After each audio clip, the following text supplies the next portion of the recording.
Mutfak'tan herkese merhabalar. Bugün yeğenim Rıfat'ın mutfağındayız. Size evde şahane, pratik kokoreç yapımını anlatacak. İyi seyirler dilerim. Birlikte seyredelim. Teşekkür ederim Dilek ablacığım.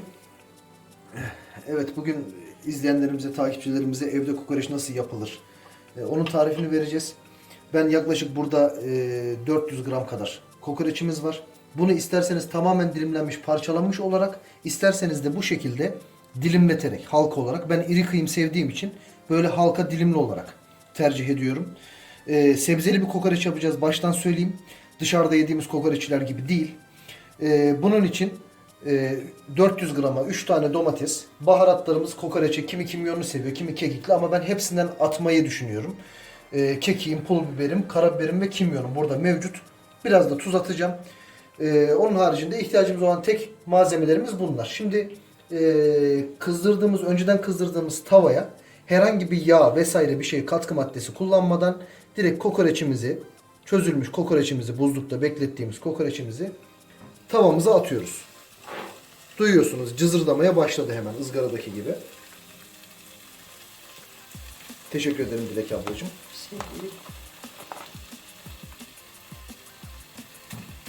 Tabii 400 gram, kimine 100 gram da yetebilir ama ben içi dolu dolu yemek istiyorum. Malum içi dolu dolu yemek istediğiniz zaman dışarıda biraz maliyetli olduğu için bu işler. Ben evde bunu kendim denemeye kalktım. İyi de bir lezzet yakaladığımı düşünüyorum. Tadanlar da bu şekilde söylüyor. Sizle de paylaşmak istedik bu durumu. İnşallah istediğimiz gibi güzel bir şekilde yapacağız kokoreçimizi. Evet, tavaya attık. Tavaya atacağız. Bunlar pişmeye başlayacak. En önemlisi mumbarın yağı var. Yağı ve suyu. Mumbarın yağı ve suyu kendisini bırakacak. En son bıraktıktan sonra yeteri kadar burası su olduktan sonra bunun suyunu mutlaka süzün. Suyu süzülecek. Kokoreçi dışarıya alacaksınız. Süzgeç yardımıyla suyunu, mumbarın yağını süzeceksiniz. Yoksa çok ağır olur. Çabuk donar, rahatsız eder sizi ve sağlıksız bir durum olur. Daha sonra domatesimizi doğrayacağız. İleriki aşamalarını anlatacağım. Şimdi pişirme aşamasındayız. Evet, gördüğünüz gibi. Biraz daha açabiliriz altını, problem yok. Tavamız granit. Siz varsa granit kullanırsanız daha iyi olur. Evet, kokoreçlerimiz mis gibi pişmeye başladı. Ters yüz yaptık birkaç defa tabii. Ters yüz yapacağız. Bunu zevkinize göre ters yüz yaptıktan sonra zevkinize göre tahtaya alıp keskin bir bıçak, küçük satırlar, kokoreççi satır tabii evinizde varsa kendi zevkinize göre. Ben iri kıyım seviyorum. Ondan dolayı kendim doğrayacağım. O aşamaları da size göstereceğim şimdi. Gördüğünüz gibi suyu da çıkmaya başladı.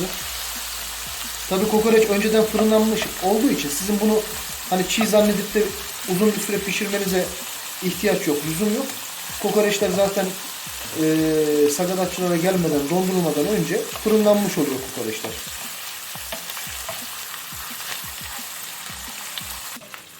Evet, kokoreçimiz suyunu çıkarttı. Suyunu süzgeç yardımıyla altına bir poşet koyarsanız daha iyi olur. Çünkü daha sonra bu kokoreci tekrar tavaya alıp kavuracağımız için domatesle sebzeli olacak bu kokoreç. Ondan kaynaklı altına bir poşet koyarsanız yağını poşete akıtın. Onu da şöyle göstereceğim. Kokoreçi süzgece koyduktan sonra ocağımızın altını kapatalım. Koyduktan sonra tahta kaşık yardımıyla bastırıp şöyle alttan görebilirsek suyunun çıktığını. Şöyle kokoreçi bastırıyorsunuz. Şu yağ çok önemli. Bu yağ ile beraber yemeyin. Bu mumbarın sardıkları yağ hayvansal bir yağdır. Çok fazla olduğu zaman sizi de rahatsız edecektir.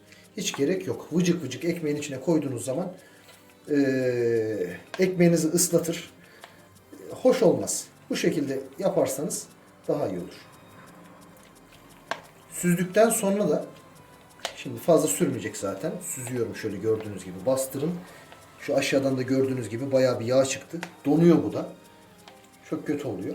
Şimdi bunu süzdük. Süzdükten sonra şu Dilek ablacığım sana zahmet. Lavaboya akıtmıyoruz. Lavaboya akıtmıyoruz. Hayır. Çöpe alıyoruz. Süzgecimizden de tahtamıza şöyle gördüğünüz gibi indiriyoruz mis gibi. Evet, kokoreçlerimizi aldık. 3-5 dakika tavada pişirdik değil mi? Yağını Evet ablacığım. süzdük. Evet, doğru. Şimdi ince kıyım yapıyoruz. Tekrar Aynen öyle. tavaya alıp bir Tabii. 2-3 dakika kadar herhalde kızartacağım. Tabii bıçağınız keskin olsun. Evet, kokoreçleri kendi zevkime göre kıydım. İri kıyım. Ne çok ince ne çok iri kıyım. Tam benim damak zevkime göre bu şekilde kokoreçim. Şimdi tavamızı tekrar harladık. Güzelce kızdırdık. Kıydığımız kokoreçlerimizi domatesiyle beraber, domatesleri de tekrar ince, küçük formda doğrayacağız. Tavamıza atıyoruz. Beraberinde domatesi de atıp ikisini bir 5 dakika daha kavuracağız arkadaşlar. Sıra geldi domateslerimize. Domateslerimizi de küçük küçük doğradık. Sanırım 3 dakika kadar tavada çevirdim kokoreçleri. Aynen. Şimdi domatesleri ekliyorsun. Bir 3 dakika daha, 2 dakika, 3 dakika o arada da domatesle beraber. Domateslerin melemen formuna gelinceye kadar, yani böyle suyu çıkana kadar yapmayacağız. Domates de dişe değecek şekilde olacak. Sebzeli kokoreçin mantığı budur zaten. Tamam. Önceden biber kavurursanız, bunu biberli sevenler varsa biberli de yapabilir. Biberli de oluyor yani. Aynen. Üzerine baharatını eklediğimiz Biz zaman sadece domatesli yapıyoruz. sadece domatesle yapıyoruz, evet. Evet, domatesi de ilave ettikten sonra kokoreçimiz yaklaşık bir 5 dakika daha kavruldu domatesimizle beraber. Şimdi sıra baharat eklemeye geldi. Baharatı ilave edeceğiz. Tabii ben hepsinden koyacağım. Bu sebzeli kokoreç, biliyorsunuz. Diğer kokoreç gibi değil. Kızarma kokoreç değildir. Sebzeli. Kimyonumu ilave ediyorum. 5 dakikanın sonunda baharatları attıktan sonra ters düz yapacaksınız. Baharatıyla tekrar beraber pişirmenize gerek yok. Fazla bekletirseniz çünkü baharatını yakabilirsiniz. Acı oranına göre kendiniz yapıyorsunuz. Ben tabi videoda da göründüğü gibi baharat oranlarını kendime göre ayarladım. İşte 1 tatlı kaşığı kimyon, 2 tatlı kaşığı pul biber, 1 tatlı kaşığı da kekik yeterli oluyor. Sırf baharat yemek istemiyorum tabi. Tadını da almak istiyorum. Tuzu da sağlık durumuna göre ilave edebilirsiniz. Çok yüksek tansiyonunuz varsa zaten ona göre siz ayarlayacaksınızdır mutlaka. Durumumuz bu. Hepsini ilave ettik. İşimiz bitti. Tahta kaşığımızı alıyoruz tekrar. Tabi altı açık kalırsa gene iyi olur. Karıştıktan sonra ocağınızı kapatabilirsiniz. Sanırım bu ekonomik de bir kokoreç oluyor değil mi? Aynen öyle. Şu gördüğünüz yer toplam maliyeti 12-13 lira gibi. Dolu dolu tüm ekmek yiyebilirsiniz 2 kişi. Benim porsiyonum tabi çok dolu dolu sevdiğim için kokoreçi.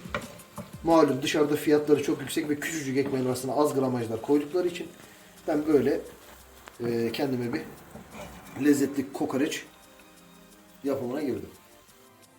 Baharatlarımızı ilave edip şöyle bir ters düz ettik. Kokoreçimiz hazır. Ekmek arasına koyuyoruz.